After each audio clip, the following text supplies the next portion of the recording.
இன்றைக்கு பொதுக்காலத்தின் 25ஆம் வாரம் செப்டம்பர் மாதம் 26ஆம் தேதி வியாழக்கிழமை.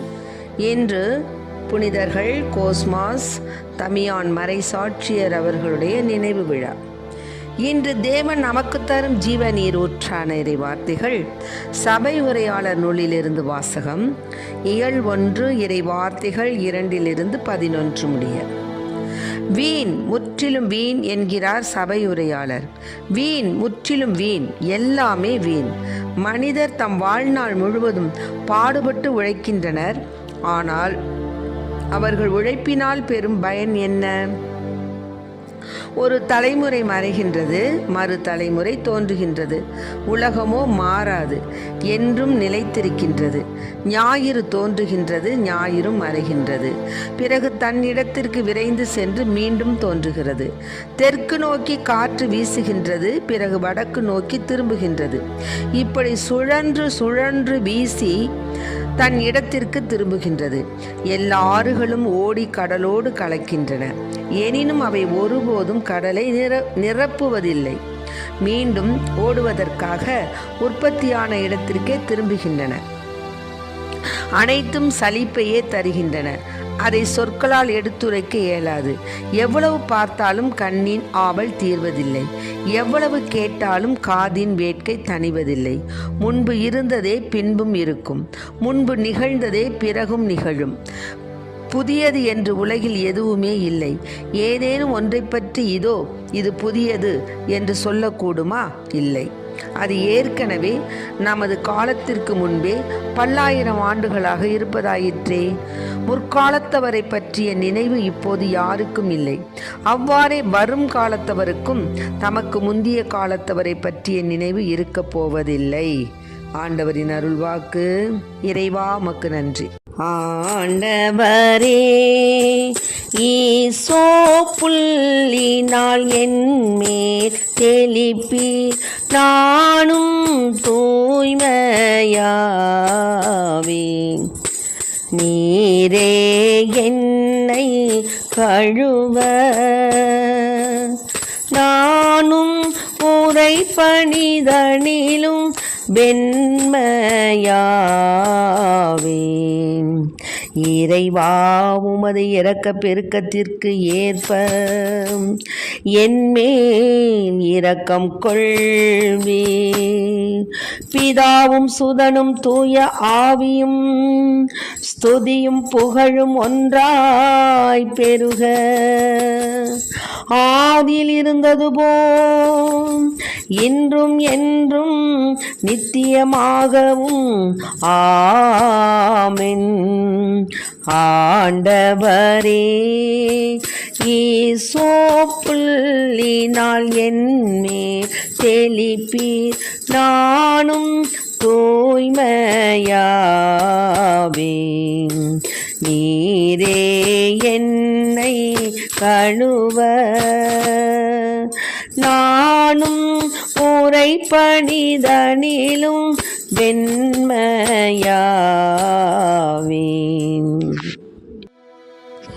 இன்றைக்கு நம் தேவன் தரும் ஜீவ நீர் ஊற்றான இறை வார்த்தைகள் சபை உரையாளர் இயல் 1 இறை வார்த்தைகள் 2-11. சபை உரையாளர்ல கரெக்டாக நம்ம என்ன செஞ்சுக்கிட்டு இருக்கிறோம், அது ஏன் எப்படி, என்ன அதனுடைய முடிவு என்ன, அதன் பலன் என்ன, ஒரு அப்படியே அப்பட்டமான உண்மை, நிர்தட்சணமான உண்மை அங்கே சபை உரையாளரில் இருக்குது. வீண், முற்றிலும் வீண் என்கிறார். எதை முற்றிலும் வீண் என்கிறார்?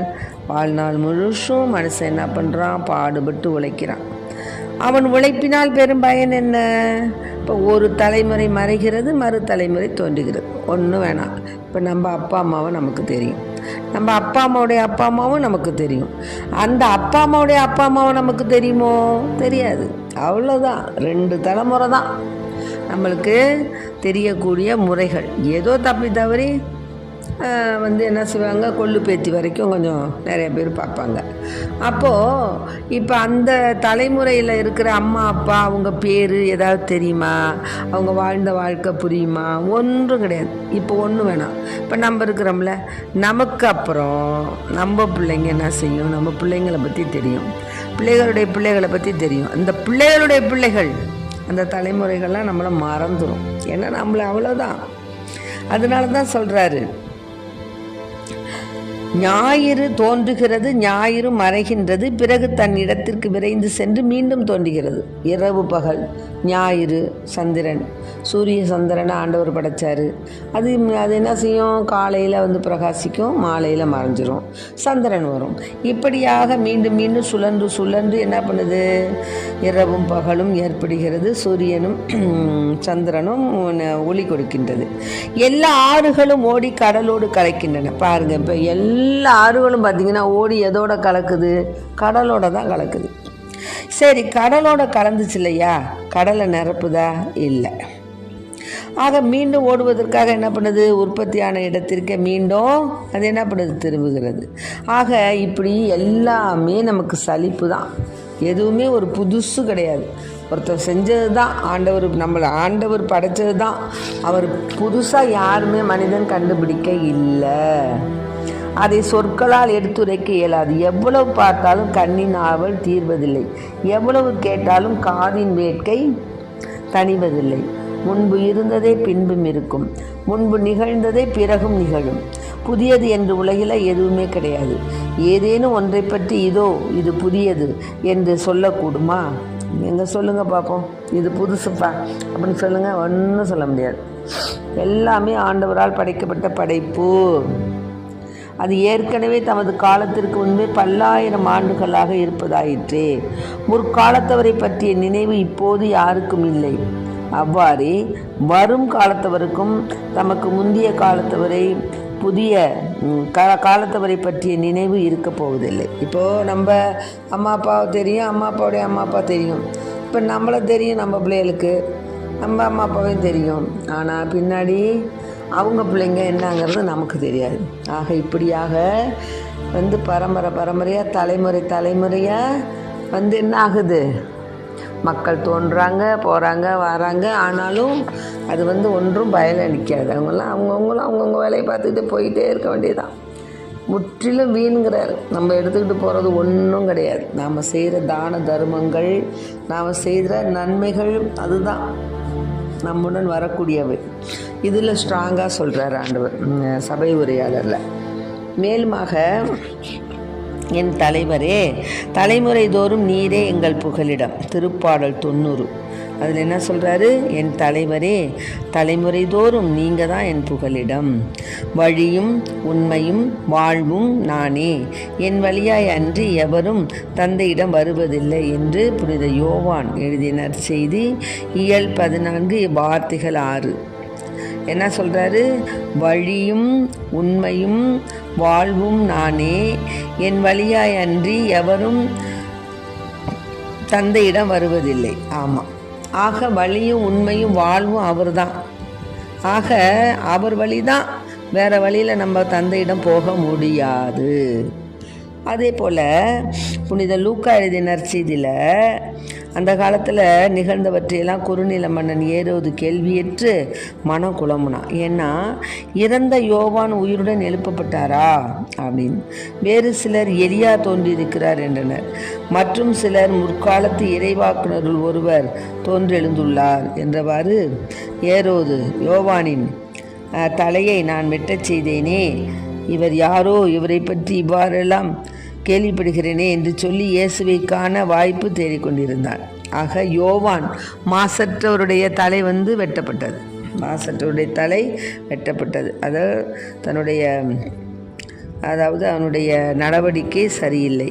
அவன் வந்து திருமண ஒப்பந்தம் செய்து, அதாவது அந்த ஏரோது மன்னன் தன்னுடைய அண்ணன் மனைவியை வச்சுக்கிட்டான். அதனால என்ன ஆயிடுச்சு? அவன் வந்து தவறு செய்கிறான் அப்படின்னு சொல்கிறாங்க. அதை ஏரோதியாளுக்கு பொறுக்கலை. அதனால யோவானுடைய தலையை வெட்டி தரணும்னு அவளுடைய அந்த நடனம் ஆடி, தன்னுடைய மகளை நடனம் ஆடி அந்த அரசன்ட்ட வாக்கு வாங்கிடுறான். அவனும் வாக்கு கொடுத்துட்டோமேன்னு கொடுத்துட்றான். ஆனால் இது எவ்வளோ பெரிய ஆசீர்வாதம் இல்லாத ஒரு செயல்பாடு பாருங்கள். இறையாட்சி போதனையை மீறின ஒரு செய்தி செயல். இயேசுவை பற்றி கேள்விப்பட்ட பலர் அவரை காண விரும்பினாங்க. ஏரோதுவும் அவரை காண விரும்பினான். ஆனால் ஏரோது நேர்மையான உள்ளத்தோடு இயேசுவை காண விரும்பலை.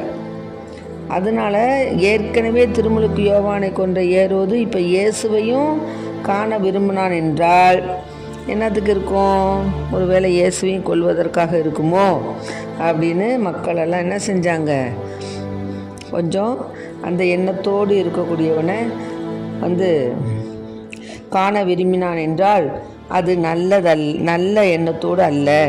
இயேசுவும் திருமுழுக்கு யோவானைப் போல கடவுளின் ஆட்சி பற்றி பேசினார். மக்கள் பலர் அவரை நாடி போனாங்க. இயேசுவும் தனக்கு ஒரு எதிரியாக இருப்பார் அப்படின்னு அவன் நினச்சிக்கிட்டு இருக்கிறான் ஏரோது. அதனால தான் இயேசுவை ஏரோது காண விரும்பியதுடைய நோக்கமே இதுதான். ஆக இப்படியாக தேவனுடைய சித்தம் ஒன்று, நம்முடைய திட்டம் ஒன்று, ஏரோது போட்ட திட்டம் ஒன்று. ஆனால் எதுவும் நடைபெறவில்லை. தேவன் போட்ட திட்டம்தான். அவர் என்ன பண்ணார்?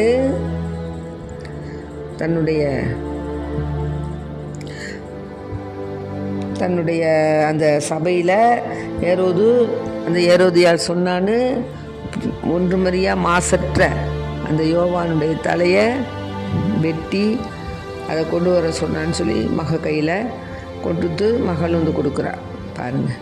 அப்போ அவனுடைய மனம் ரொம்ப குமுறுது. என்னென்னா, நம்ம தேவனுக்கு புறமான காரியம் செஞ்சிட்டோமே, அவனுடைய இத்தகைய ஒரு கெடுதலை நம்ம செஞ்சிட்டோமே, அவன் மனசு ரொம்ப வேதனைப்பட்டு தான் அவன் என்ன செய்கிறான்? அந்த யோவானின் தலையை நான் வெட்டச் செய்தேனே, இவர் யாரோ, இவரை பற்றி இவ்வாறெல்லாம் கேள்விப்படுகிறேனே என்று சொல்லி இயேசுவை காண வாய்ப்பு தேடிக்கொண்டிருந்தான். ஆக அன்பார்ந்த பிள்ளைகளை, வாய்ப்பு ஒரு விஷயம் தான் வரும். அதை நம்ம தக்க வச்சுக்கணும். தேவ காரியத்திலையும் சரி, உலகப்புறமான காரியங்களையும் சரி, நாம் வாய்ப்பு தேடி போக முடியாது. வாய்ப்பு தானாக வரும்பொழுது அதை டக்குன்னு பிடித்து கொண்டு தேவனுக்கு ஏற்ற முறையில் தான தர்மங்கள் செய்யணும். அதெல்லாம் கடவுளால் ஏற்றுக்கொள்ளப்படும். ஒன்றுமே இல்லை, சபையோரம் வீணாக உழைச்சி பகல் பூரா உழைச்சி நைட்டு சிப்பிட்டுக்கும் போய் என்ன சேர்த்து வச்சு என்ன பண்ண பிறவோ மக்கள்கிட்ட கொடுப்பேன். மக்கள் என்ன பண்ணுவோம்? அதை கண்ணா பண்ணான்னு செலவு போயிடும். ஆக நாம் சம்பாதிக்கிறதெல்லாம் குடும்பத்தை பார்த்துக்கிறதுக்கு வேணும் தான். ஆனாலும் நல்லா அதை நம்ம கவனித்து நம்ம அதனுடைய பொருளை பார்க்கும்போது எல்லாமே வீணிலும் வீண், சபை உரையாளர் சொல்கிறார். ஆக அன்பு மக்களே, நம்முடைய வாழ்க்கையில் நாம் செய்யக்கூடிய தான தர்மங்கள் தான் நம்மளுக்கு முன்னாடி நிற்கும் என்பதை உணர்ந்த பிள்ளைகளாய் நாம் எல்லாவற்றையும் இயேசுவுக்காக, அவருடைய பாடுகளுக்காக, நம்மளுடைய பாடுகள், நம்முடைய துன்பங்கள், துயரங்கள் எல்லாவற்றையும் அவருடைய பாதத்தில் ஒப்படைச்சி, அன்பு இயேசுவே, நாங்கள் அறிந்தும் அறியாமலும் தெரிந்தும் தெரியாமலும் செய்த குற்றம் குறைகளை மன்னிங்க, எங்களை உமது பிள்ளைகளாக ஏற்றுக்கொள்ளுங்க, நாங்கள் என்றென்றும் உமக்கு பிரமாணிக்க உள்ள பிள்ளைகளாக வாழ வரம் தாங்க இயேசப்பா என்று மன்றாடுவோம். ஆமென். Praise the Lord. மரியே வாழ்க.